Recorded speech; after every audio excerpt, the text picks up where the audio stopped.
Всем привет! Мы продолжаем рубрику канала, посвященную обзорам масштабных моделей, которые выходили в различных европейских журнальных сериях около 10 лет назад. И сегодня я вам покажу вполне симпатичный лимузин в масштабе 1 к 43, и это ЗИЛ-111Г, который выходил в рамках польской серии «Культовые автомобили Польши» под номером 121. И эта модель появилась в продаже в конце 2013 года. Изначально автомобиль продавали с журналом, но свою масштабную копию я приобрел где-то 1,5 года назад. И эту модель покупал в онлайн-интернет-магазине. Там была распродажа на некоторые выпуски журнальных серий. И продавали только модели. За свой экземпляр я отдал 2,5 евро. И это вполне хорошая цена за набор запчастей. Именно как донора для запчастей я покупал этот лимузин. И я приобрел две одинаковые масштабные копии, с которых я обычно снимаю осветительную технику, элементы салона и колесные диски. И я думаю, многие из вас знают, что очень много советских автомобилей использовало унифицированные детали. И в этом плане журнальная серия подходит для доработки более старых советских машин, ручной работы, также автомобилей российского производства. И в некоторых случаях в журнальной серии вполне хорошие детали, которые можно использовать даже при ремонте или доработке более премиальных брендов. И это не первый ЗИЛ-111Г в моей коллекции. Как-то очень давно я вам показывал масштабную копию, точно такую же, которая выходила в рамках российской серии «Автолегенда СССР». И та модель выходила под номером 29 и была доступна в продаже в далеком 2010 году.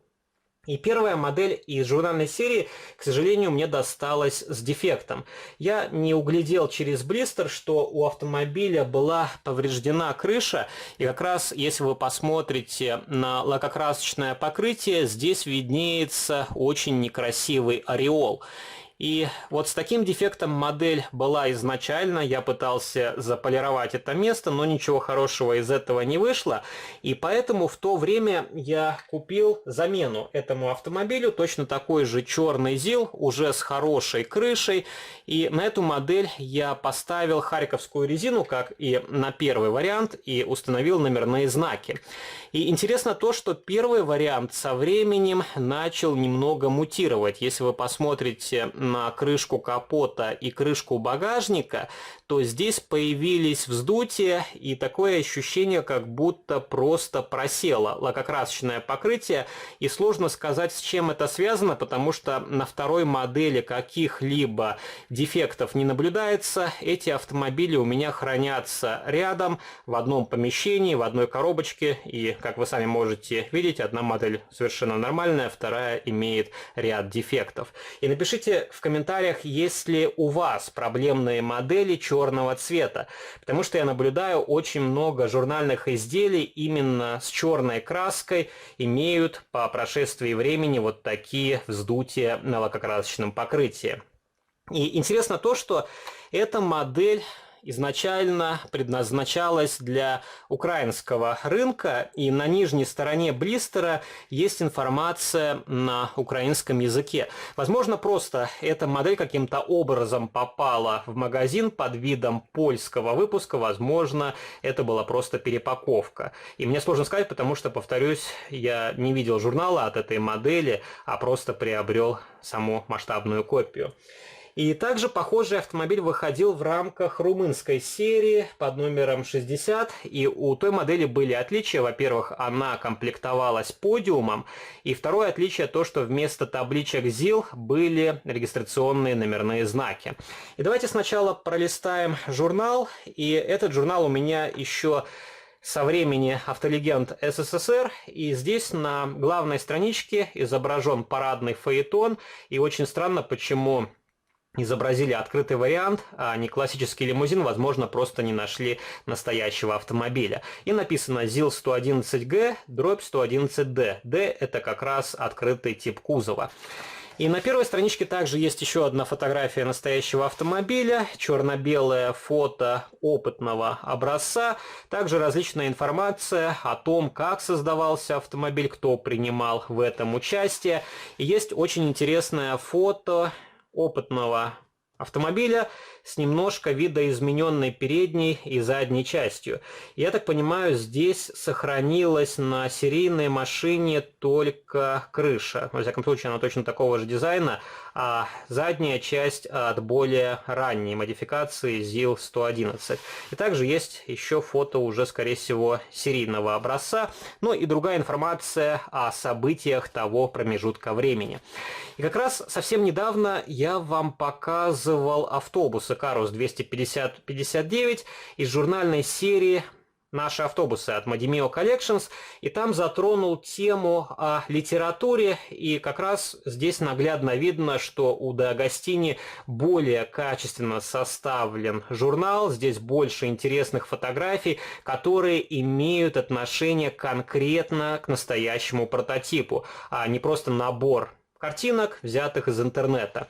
Ну и также дальние родственники. Это Cadillac Fleetwood лимузин Series 75 и Chrysler Crown Imperial. И такой лимузин у меня есть в коробочке GLM Models. Если у вас будет интерес, я тоже сделаю на него видеообзор. А Chrysler Crown Imperial, по-моему, у меня от Neo Scale Models, только в варианте кабриолет. И у Neo, по-моему, тоже был лимузин. И такой лимузин также выпускал GLM в свое время, и у двух моделей есть некоторые визуальные отличия. Тоже, если будет интерес, сделаю на эти модели детальный видеообзор. Я вообще большой поклонник вот именно классических лимузинов, стараюсь собирать как американскую, так и советскую технику, и очень жаль, что подобный автомобиль не вышел у Deep Models. У них была отдельная серия, посвященная гаражу особого назначения, но почему-то там не включили такой автомобиль. Ну и есть плакат, который можно при желании повесить на стену. И другие фотографии, элементы салона, коробка передач, осветительная техника. Красивая машина, и я думаю, будет не совсем правильно говорить, что в Советском Союзе полностью копировали американские машины. Да, они вдохновлялись дизайном самой лучшей техники на то время, и я думаю, не стоит скрывать, что американский автопром был очень мощным, и все на него равнялись, но эта машина вполне самобытна, и узнаются некоторые черты других американских автомобилей, но все же здесь больше индивидуальный советский дизайн. Также вот есть двигатель и различная техническая информация, габаритные размеры, разгон до 100, максимальная скорость, и также есть 4 черно-белых фотографии, 2 спортивных автомобиля. Такие машины выходили у Deep Models в серии гоночной техники, и также здесь есть фотография первых лиц государства на тот период времени. И на последней страничке также анонс следующего выпуска. И у меня в коллекции есть такой ГАЗ-67Б, но, к сожалению, эта модель тоже мне досталась с браком. И, насколько я помню, у этого внедорожника был поврежден колесный диск, по-моему, задний правый, но я поставил его на место запасного колеса. Ну и давайте посмотрим на саму масштабную копию. Еще раз покажу вам, как выглядит блистер. Я уже распаковывал эти модели и просто решил вам показать лимузины, потому что я их планирую пустить на запчасти, полностью разберу, и уже, скажем так, эти модели будут как частичка истории в видео. У этой модели черный салон из пластика, окрашенного в массе, 3 ряда сидений. При желании можно доработать эту масштабную копию. И интересно то, что корпус у лимузина металлический, а вот крыша это пластиковая деталь. И это очень хорошо, потому что вы можете ее демонтировать, и в свое время продавали наборы для доработки. Вы могли заказать крышу типа фаэтон, просто установить плашку на место, и у вас таким образом получался открытый вариант, без каких-либо доработок. И кабриолет выходил тоже в журнальной серии, но уже затрудняюсь ответить, под каким номером, потому что после 100-го выпуска я перестал интересоваться серией «Автолегенда СССР», и эти журналы уже не покупал. Но я предполагаю, что там, скорее всего, ближе к 200-му номеру. И, по-моему, лимузин был тоже в черном цвете, и, возможно, у него был точно такой же журнал, возможно, он отличался, потому что у меня такое ощущение, вот именно эта литература заточена под два типа кузова, как раз получается 111Г дробь 111D. Ну, могу ошибаться. Вот так выглядит днище, особо не на что смотреть. Примитивные колесные диски, вполне хорошие покрышки, они во всяком случае попадают в 43-й масштаб. И повторюсь, что на других моделях я поставил харьковскую резину, но особого смысла в этом нету, потому что если колеса в хроме, то пластификатор их не разъедает, так что не стоит бояться. Ну, вот такой лимузин, который, я думаю, у многих из вас есть в коллекции. И пишите ваши комментарии, есть ли у вас похожий лимузин, в каком он состоянии, возможно, на вашей модели тоже появились вздутия на краске. Если вам понравился данный видеоролик, то не забывайте поддержать его лайком. Также вступайте в мои группы в социальных сетях ВКонтакте и Фейсбуке и жмите на колокольчик, чтобы не пропустить уведомления о выходе новых видео на моем канале. А кто хочет, может перейти на мой второй канал, там тоже уже выложено несколько интересных видеообзоров. А на сегодня это все. До новых встреч. Пока.